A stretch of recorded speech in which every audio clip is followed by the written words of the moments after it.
साथियों, हाल ही के अंदर तेलंगाना के अंदर वहां के स्थानीय लोगों द्वारा मारवाड़ी गो बैक करके एक आंदोलन छेड़ा जा रहा है, जिनका उद्देश्य राजस्थानी प्रवासी भाइयों को, गुजराती भाइयों को तेलंगाना से निकालना है।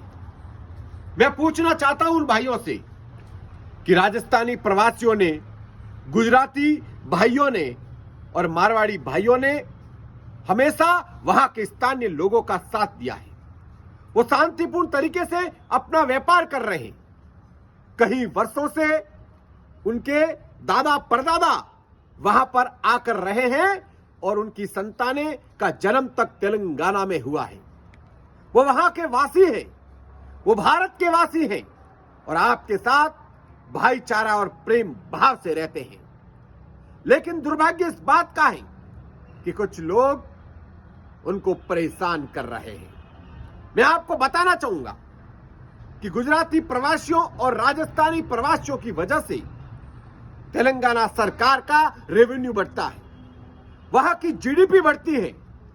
मेरा निवेदन है तेलंगाना के मुख्यमंत्री महोदय से, मेरा निवेदन है देश के प्रधानमंत्री नरेंद्र मोदी जी से कि वहां पर रह रहे राजस्थानी प्रवासी हो या गुजराती भाई हो, उनको परेशान ना किया जाए, उनको शांतिपूर्ण तरीके से वहां रहने दिया जाए, उनको शांतिपूर्ण तरीके से व्यापार करने दिया जाए।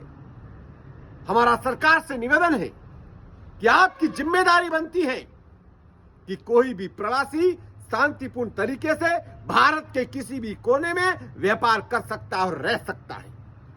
हम संविधान को मानने वाले लोग हैं, हम लोकतंत्र को मानने वाले लोग हैं और लोकतंत्र और संविधान की रक्षा करना वहां की सरकार की जिम्मेदारी और कर्तव्य बनता है।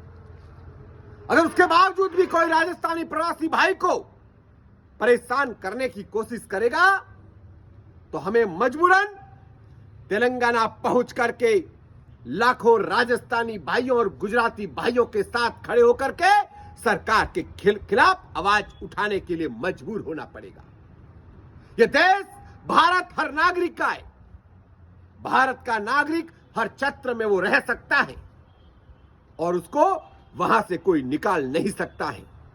इसीलिए मैं कहना चाहूंगा वहां के स्थानीय लोगों से कि आपसी प्रेम से रहे, भाईचारे से रहे और हम सब एक होकर रहे।